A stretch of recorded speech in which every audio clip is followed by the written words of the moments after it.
Hello Malayali മക്കളെ, വണക്കം. അങ്ങനെ ഈ വണക്കം പറച്ചിലിന് നാളെ ഒരു ദിവസം കൂടി ആയുസുള്ളൂ. സത്യം പറഞ്ഞാൽ ബിഗ് ബോസിൻ്റെ പ്രയാണം നാളെ കൊണ്ട് തീരുവാണെങ്കിൽ എൻ്റെ പ്രയാണവും നാളെ കൊണ്ട് തീരുവാണ് കേട്ടോ.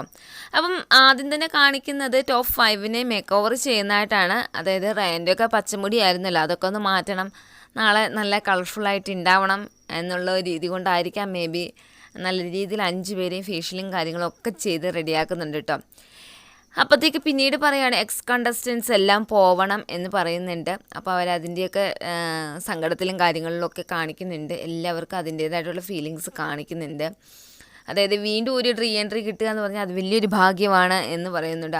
അതിനുവേണ്ടി തന്നെയായിരുന്നു ഞങ്ങൾ ഇരുന്നിരുന്നത് എന്നും പറയുന്നുണ്ട് കേട്ടോ. അത് കഴിഞ്ഞപ്പോഴത്തേക്ക് നമ്മുടെ ഈ വീട്ടിൽ വഴക്കുണ്ടാക്കിയത്, അതേപോലെ തന്നെ സ്നേഹിച്ചത്, ഫ്രണ്ട്ഷിപ്പ് ബോണ്ട്, അതെല്ലാം കാണിച്ചെങ്കിൽ ഏറ്റവും അവസാനം അവർക്കിടയിലുള്ള ആ സങ്കടം, ആ കരച്ചിലിൻ്റെ അതിൻ്റെ ഒരു വീഡിയോ കൂടെ കാണിച്ചിട്ടുണ്ടായിരുന്നു. സത്യം പറഞ്ഞാൽ ഒരാൾ പോലും കരയാതെ പോയിട്ടില്ല.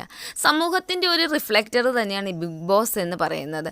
ബിഗ് ബോസ് എന്ന് പറയുമ്പോൾ നമ്മളെ എത്രത്തോളം കൺട്രോൾ ചെയ്യാൻ പറ്റിയാലും അതിൽ നമ്മുടെ ഇമോഷൻസ് വന്നു തന്നെ പോകും അല്ലേ. നമ്മുടെ വെളിയിലാണെങ്കിൽ ഒരാളോട് വഴക്കിട്ട് കഴിഞ്ഞാൽ നമ്മൾ അവരുടെ മുഖത്ത് നോക്കാതെ തിരിഞ്ഞു പോകും. പിന്നെ എത്ര കൊല്ലം കഴിഞ്ഞാലും നമ്മൾ മിണ്ടൂല. പക്ഷേ ബിഗ് ബോസ് എന്ന് പറഞ്ഞാൽ ഇന്ന് അടി കൊണ്ടിട്ട് നാളെ രാവിലെ അവരുടെ മുഖം കാണുകയും അവരോട് സംസാരിക്കുകയും അവരോട് ഗെയിം കളിക്കുകയും അവരോടത്തെ ഹാപ്പിനെസ് ഷെയർ ചെയ്യുക തന്നെ വേണം. അതൊരു നിർബന്ധം തന്നെയാണെന്ന് കൂടെ ബിഗ് ബോസ് എടുത്ത് പറയുന്നുണ്ട്.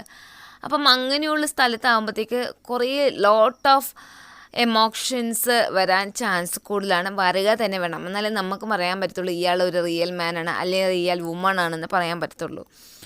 പിന്നെ സോഷ്യൽ മീഡിയയിൽ വരുന്ന കമൻസ് കണ്ട് നിങ്ങൾ തളർന്നു പോകല്ല. തളർന്നു പോയി ഇരിക്കാനാണോ പോകുന്നത്, അതോ ഓരോ കമൻസും നിങ്ങളുടെ ഒരു ഫലം എന്ന രീതിയിൽ അതിനെയും കയ്യിലെടുത്തുകൊണ്ട് മുന്നോട്ടുള്ള നിങ്ങളുടെ യാത്ര, അതിനെ നോക്കിയാണോ നിങ്ങളുടെ പ്രയാണം എന്നുള്ളതും കൂടെ ബിഗ് ബോസ് ചോദിക്കുന്നുണ്ട് കേട്ടോ. സത്യം പറഞ്ഞാൽ നിങ്ങൾ നമ്മുടെ സോഷ്യൽ മീഡിയ എന്ന് എടുക്കണ്ടോ, നമ്മൾ ഒരു വീട്ടിൽ തന്നെ താമസിക്കുന്ന നമ്മുടെ അയൽവക്ക നെയ്ബേഴ്സ് തന്നെ നമുക്ക് കമൻ്റ് അടിക്കാനുണ്ടാവും അല്ലേ. അപ്പോൾ പിന്നെ ഇത്രയും വലിയ പ്ലാറ്റ്ഫോമിൽ വന്നു കഴിഞ്ഞാൽ നിങ്ങൾക്ക് ഷുവറായിട്ട് നെഗറ്റീവും പോസിറ്റീവും ആയിട്ടുള്ള കമൻസ് കാണും. അപ്പോൾ എല്ലാം പോസിറ്റീവ് ആക്കുക, മുന്നോട്ട് പോവുക എന്ന് മാത്രമുള്ളൂ.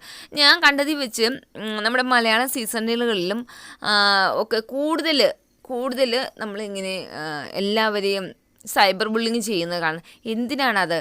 നമ്മളത് കാണുന്നു, നമ്മുടെ അഭിപ്രായങ്ങൾ അപ്പോൾ രേഖപ്പെടുത്തുന്നു, ദാറ്റ്സ് ഓൾ. അവർ ബിഗ് ബോസ് കഴിഞ്ഞ് അവരുടെ ലൈഫ് നോക്കി പോകണം. എന്തിനാണ് നമുക്ക് ആവശ്യമില്ലാത്തത്? മറ്റുള്ളവരുടെ ലൈഫിലേക്ക് എത്തി നോക്കുക എന്നുള്ളത് അത് തെറ്റായൊരു ധാരണയായിട്ടാണ് ഞാൻ കാണുന്നത് കേട്ടോ. അത് കഴിയുമ്പോഴത്തേക്ക് എല്ലാവരും ടാറ്റ പറഞ്ഞിട്ട് പോവുകയാണ് ചെയ്യുന്നത്. ഇന്നത്തെ എപ്പിസോഡ് വലിയ കാര്യങ്ങളായിട്ടൊന്നും ഇല്ലല്ലോ. നമുക്ക് ഒരാഴ്ചയായിട്ട് അറിയാമല്ലോ കണ്ടസ്റ്റൻസ് വരിക എന്ന് മാത്രമേ ഉള്ളൂ.